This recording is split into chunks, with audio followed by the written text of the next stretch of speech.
Hi, it's Zoë Routh, and this is episode 215 of the Zoë Routh Leadership Podcast. I'm your friendly neighborhood leadership expert. I'm a Canadian-Australian who riffs on all things leadership and people stuff. The question I've been pondering and working with and wrestling with is, can we make leading in complexity simple? In this solosode, we'll look at some principles and tools to hopefully do just that. Let's get into it. Welcome to the Zoë Routh Leadership Podcast, where we share all things people stuff in leadership. Learn from leaders who have done the hard yards and learn from experience. Hear from expert authors about the latest insights from culture to strategy and messy people dynamics. Get tips and insights from multiple award-winning author and leadership expert herself, Zoë Routh. Now, on with the show. Well, here I am in the podcasting bunker, and the first thing you may notice is that I'm not on the Larapinta.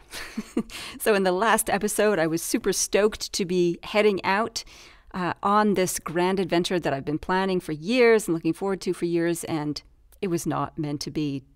2 days before, there was a travel ban from the Northern Territory for anybody who had been in Melbourne in the previous, 3 weeks, I think it was. And that was me, because just the week before I was in Melbourne doing some fantastic work with the Victorian Farmers Federation, which was just a blast. I loved working with Jane Lovell and the team down there. We were looking at redeveloping their vision and their mission and their strategy for the upcoming year. Had a ball, but it meant that I had to cancel my travel plans to Larapinta. Yeah. Tested negative on COVID, so all was well. Well, you would think that after a lifetime, or feels like a lifetime, 30-odd years of working with leaders on how to change their mindset and approach to adversity, that I would have this down pat and I would just pivot on a stick and be all happy-clappy about this change in fortunes. Not so, my friends. I had a good few days of moping and feeling miserable. The day that I canceled the trip, I confess that I was very deflated, not enthusiastic about much, kind of rebelled about doing any kind of work, had a nap, avoided doing anything, and did my default stress eating, which was peanut butter and jam on corn crackers. When I told Louise, my business manager, that was my stress eating, she's like, "What? Break out the chocolate and ice cream. Come on, peanut butter and jam on crackers, give me a break."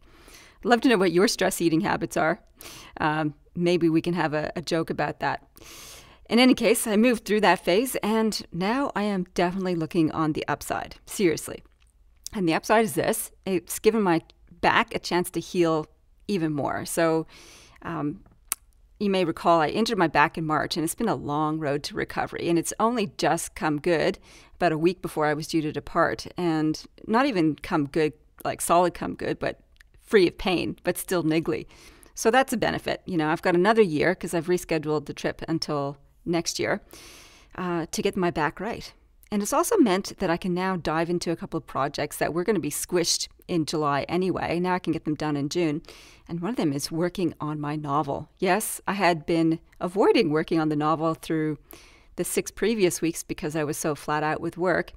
Now I'm buckling down and getting the novel really progressed. I'm calling it World Builders. That's the more substantial title I've worked on so far. And I've even sent out 5,000 words to an editor, and I'm waiting to hear back to see if he will work with me on this project. Because definitely this is a collaborative effort. You can't write a novel just on your own. You got to do the bulk of the work on your own, but really you need other people to help nudge it along, make sure that you're on the right track, and to use as a sounding board. So that's one exciting project. The other exciting project is my aide-memoir for amplifiers. And what this is based on a bunch of different conversations I had with my amplifiers participants about, gee, Zoë, you know so many different models and know which ones to apply in different circumstances. How do you do that? And I was like, oh, how do I do that? And I think it's simply because the fact I'm immersed in thinking and working in this space, the models are always at the tip of my tongue, or I guess in the ether that I can just draw down on them. Not so helpful for my leaders, though. So what I'm doing is I'm putting together this aide-memoire, which is a memory aid translated from the French.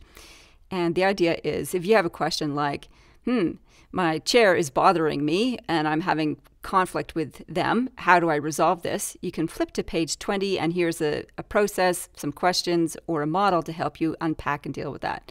Or if your team is struggling with silos, turn to page 2 and you can look at similar things, what questions to ask, what frameworks to use, and tips and strategies to unpack that. So that's a pretty exciting project I'm putting together, and we'll have my plan is to have it in the hot little hands of all amplifiers by the end of July. If you want to get your hands on the aide-memoire, you got to become an amplifier, of course.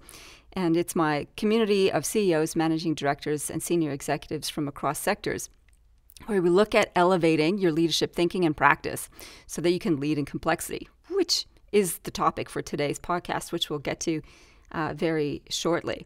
In fact, we will get to that now. So let's get on with the show.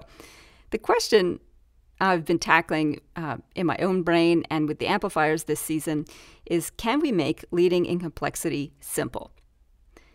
Let's define complexity first of all. It's lots of interconnected parts with dynamic relationships. Lots of interconnected parts with dynamic relationships. Can we make that simple? No. But we can make it simpler or easier, I guess. When we'll get to the frameworks and tools in just a moment.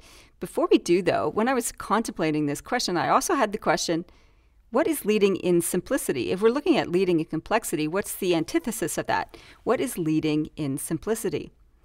And leading in simplicity is leading with simple binary tools.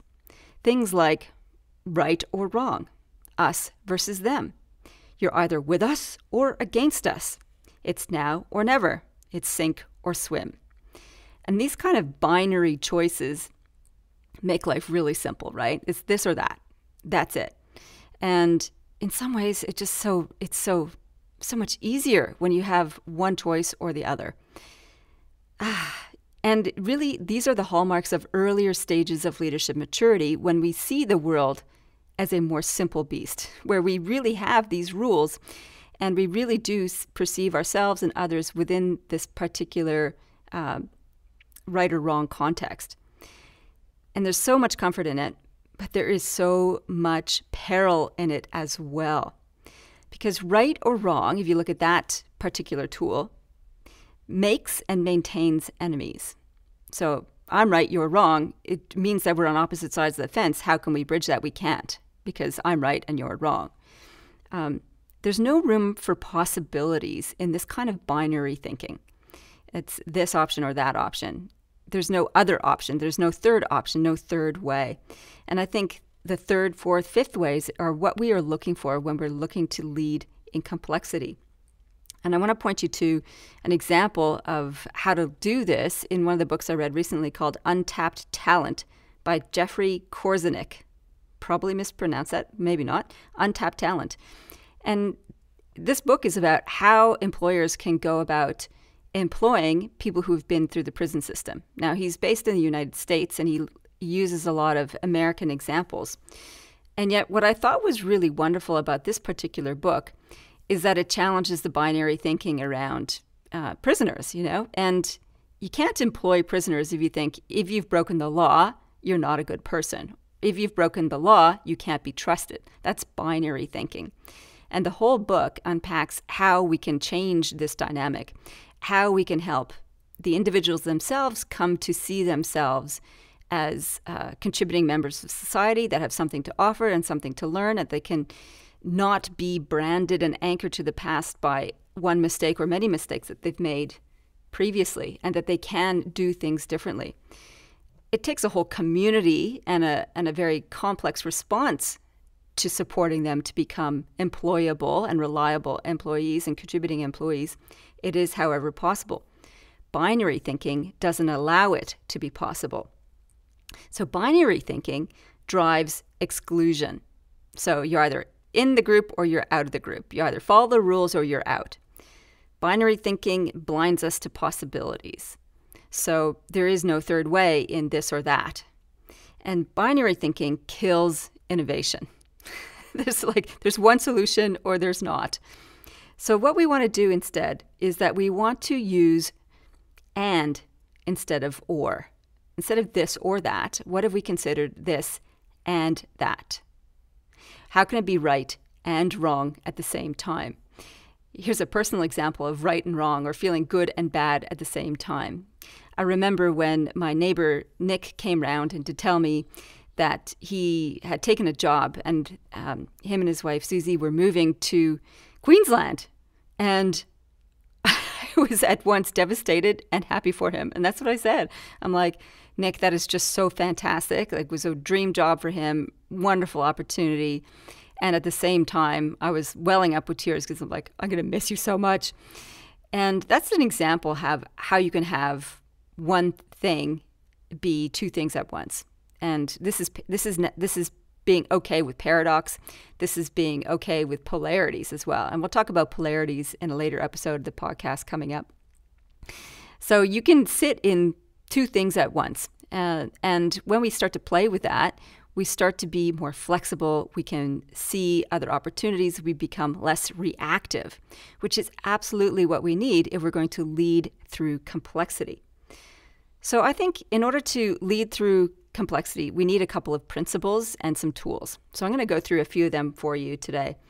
The first one is the big kahuna. That's what I believe anyway. The first big kahuna principle is this: perspective is power. How we see ourselves, how we see others, and how we see the world can make or break our leadership legacy. So we want to expand well beyond binary thinking so that we can see layers, so that we can see horizons, so that we can see great ways into the future and the past. And the tool for that is looking far, deep, and wide. One of the tips I use often to remind people to do that is to look like a pirate. Look like a pirate. And pirates, whenever they navigated the sea on their ships, always had to be ahead of their prey or the people who were chasing them. So they would scan the horizon, literally, looking for signs of pursuit or signs of opportunity. They would be using all of their senses to see what else was going on in their environment. They would smell the air to see if there was a change of moisture, to see if there was smell of land nearby. They would listen for cues of weather also, and also if there was birds around them so that they could tell if land was nearby. They would taste water. If they'd send a plum down to the bottom of the ocean if they were in a shallows, to see if there was any fresh water or the saltiness was different, or if there was leafy matter or decaying matter that was washed off earth around them, giving them clues also as to what kind of landscape they might be close to. So they would use all of their senses to get an understanding of their environment. So let's take this metaphor and apply it in a practical way. Environmental scanning for leaders who want to take stock of complexity, of their complex circumstances, involves being aware of trends, like what's going on. Environmental scanning is how we do that. And the tools specifically that I use for this, that I recommend people lean on, is a fabulous website which uses artificial intelligence to comb the internet and come up with patterns of what's being looked at and what's being documented, what's being showcased across the globe. And this website is called Shaping Tomorrow, shapingtomorrow.com. It's wonderful, and it does a bit of an analysis for you too. You know, what are the emerging trends, what's hot, what's in the distance, what's on a tipping point. It's brilliant. The second tool I use is Flipboard. It's an app, and on Flipboard, it's a curation tool essentially. And you can set it up to curate topics on your particular topics of interest. So I have ones on artificial intelligence. I have ones on the future. I have ones on management and leadership, say, for example, to see what is going on out there in the zeitgeist, to keep myself on top of emerging trends that are of interest to me and also to my clients. So I also have some trends that I follow there around meat production, because I have a lot of clients in the agribusiness sector and want to know what's happening there that might affect them, and therefore how I can be of service to them. And the third tool is Google Alerts. All these tools are free. There's an advanced paid subscription for Shaping Tomorrow where you can get greater analysis. The other ones are free. So Google Alerts, if you just Google Alerts, you can set up little alerts. It's another curation tool. So you can put in the topics or people or companies that you want to follow, and you can get sent daily digests or weekly digests on news articles that come up across the web on these particular topics. So it's an easy way to stay abreast of things that are relevant to you and or your clients. Okay, so we're on the principle number 1, perspective is power. The strategy is look far, deep, and wide, look like a pirate, use an environmental scan. The second one around perspective is power is dive deep. This is so important. I think if we're going to not be reactive in our leadership, we need to go below the surface of what we're seeing in terms of presenting problems. One of the tools that I love to use for this is the problem tree. And I explain this in great detail with examples in my latest book, People Stuff. And the problem tree is basically you draw it out on a piece of paper. At the top, you write out the visible problem. And then you identify 2 contributing factors that may be driving that problem. And you put them below that bubble of the first problem with arrows pointing up to that. So you got 2 problems leading into this presenting problem. And then you break down each of those second layers into what are the 2 possible drivers for those particular 2. So then you have 4 bubbles leading into 2 bubbles leading into 1. And you keep going for a couple of layers until you find the trigger point or the source problem or different ways of tackling this. Now, when I did this with one of my amplifiers, it was fabulous. So the surface problem that he identified was that people are lazy. I'm like, interesting. Okay, so let's unpack that a little bit. And as we did the problem tree, we discovered, in fact, that it's not that people were lazy. It's just that his business lacked a documented system for putting contracts in place. So there was no framework for them to follow to make sure that they stayed on top of these particular issues. Therefore, what looked like laziness was actually a system problem. And it was a massive breakthrough because imagining that your staff are lazy is not a great way to show up as a leader, is it? It's like you're already setting up a binary struggle with them. You're lazy, I'm not, get on with it. When you work out that below the surface that there's a structural problem and not a personality or an attitude problem, it's so much easier to deal with, and you just take all the angst out of it. Okay, so that was dive deep.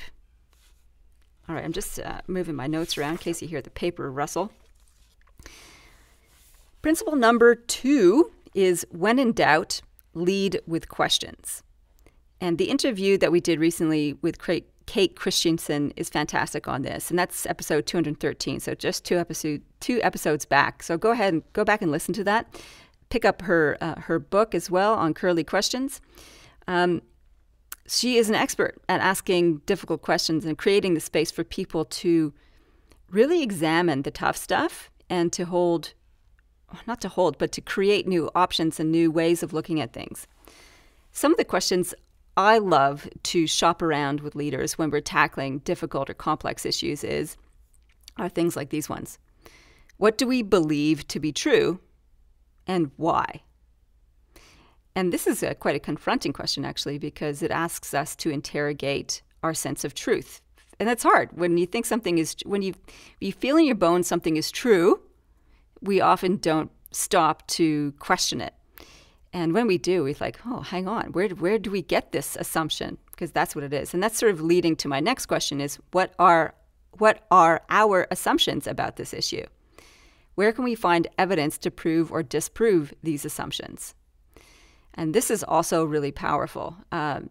So when we look at a decision, for example, that we might be making, we need to consider what are the assumptions we are making about this that are contributing to our decision around this.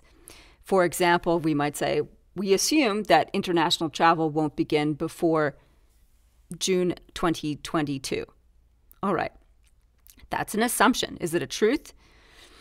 Here in Australia, we don't know yet because we don't have any hard and fast decisions or clues or cues from the government about that. We have a lot of noise around what we want, And we have a lot of noise coming out of the government saying can't make a decision on it. So it is an assumption. And how probable is it that this will be the case? We can make a determination based on some research around that. That's probably an easier one. When we start to interrogate, like our assumption, for example, using the illustration I just gave with my amplifier, you assume that your staff are lazy. Okay, what's your evidence of that? And when we started to unpack that a little bit, the leader was like, well, they're not doing this particular activity. Okay, why aren't they doing that particular activity? Because they're lazy. Really? Okay, why else wouldn't they be doing that particular activity? Maybe they don't know how, maybe they don't know what to do, maybe it's not clear that that's the expectation.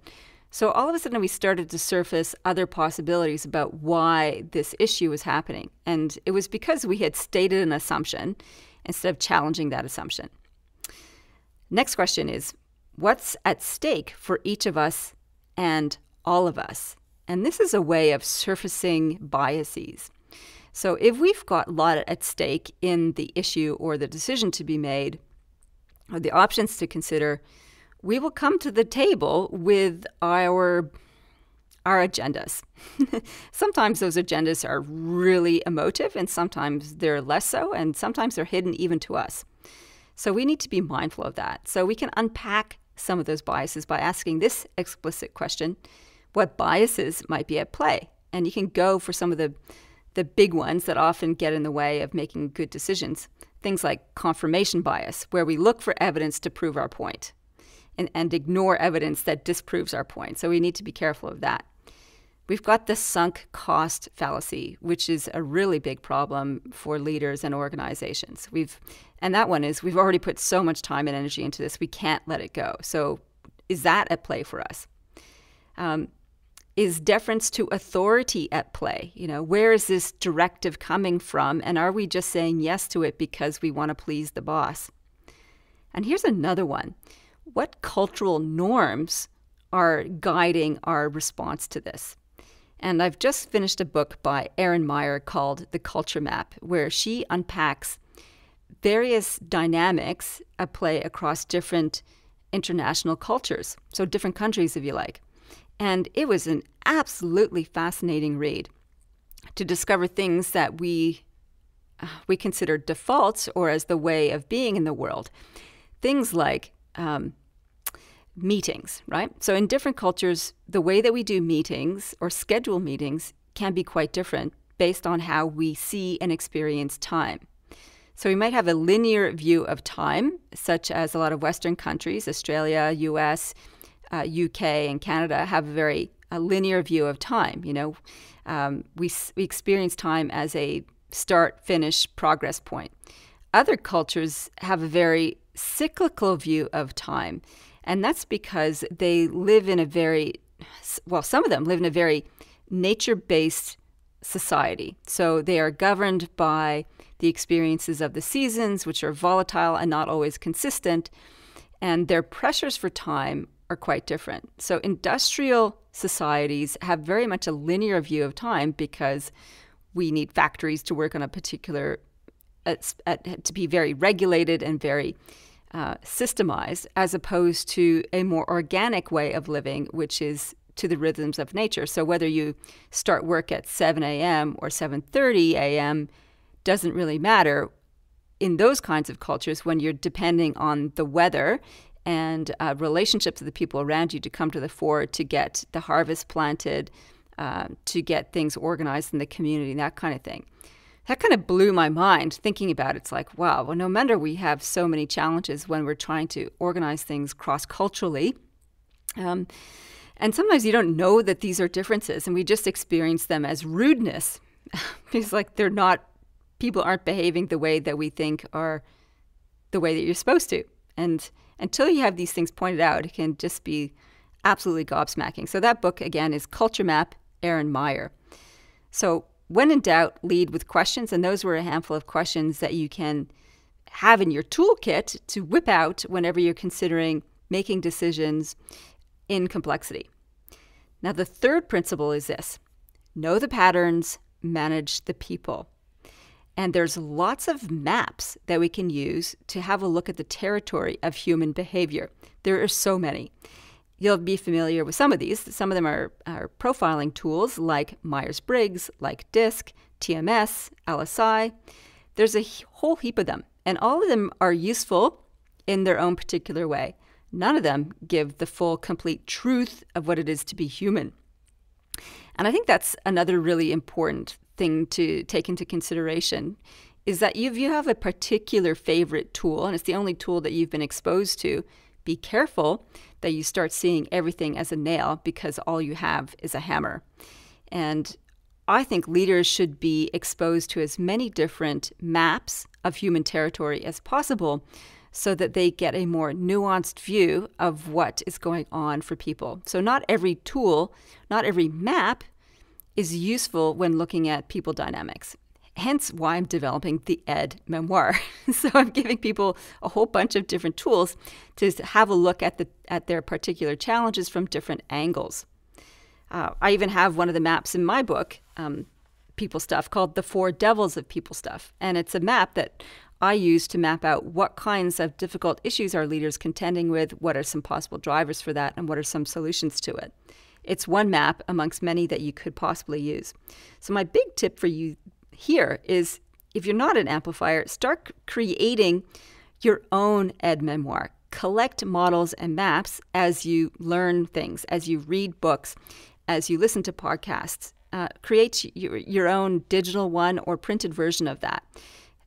Collect them all in places with little triggering questions like, here's a tool to use if I'm struggling with blah, And there you go. You can start accumulating your own Ed Memoir, your own collection of maps, so that you can see the territory better.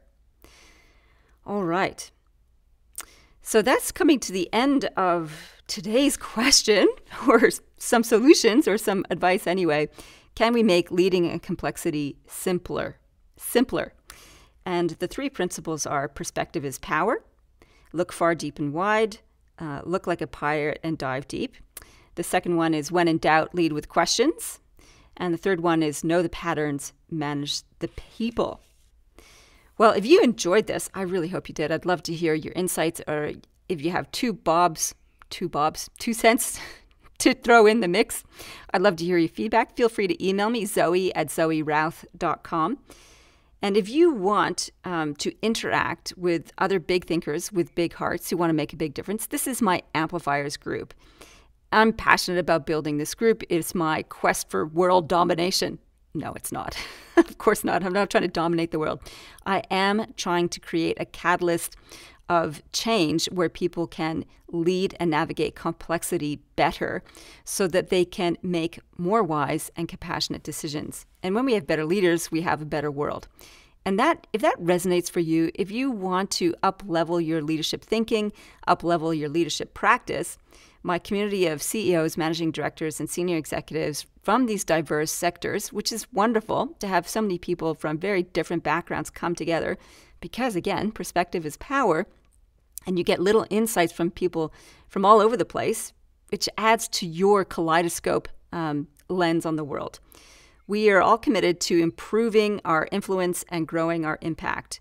And if you want bigger and better results year after year, why not check us out? You just go to zoerouth.com, click on programs, click on amplifiers, and you get a whole bunch of information. And in July, we are running a taste of amplifiers. And you can get on board with that. There's a virtual session, and for those in Canberra, there will be a face-to-face session. But you need to be on my newsletter list to do that. So when you go to zoerouth.com, sign up for the People Stuff Toolkit, and we'll let you know when those amplifier taster sessions are happening. All right. Good to be here with you from the podcast bunker, still in Canberra. Hope you are well and safe wherever you are. In the meantime, live well, lead well. You've been listening to the Zoë Routh Leadership Podcast with leadership expert Zoë Routh. For more about People Stuff and to contact Zoë, go to zoerouth.com.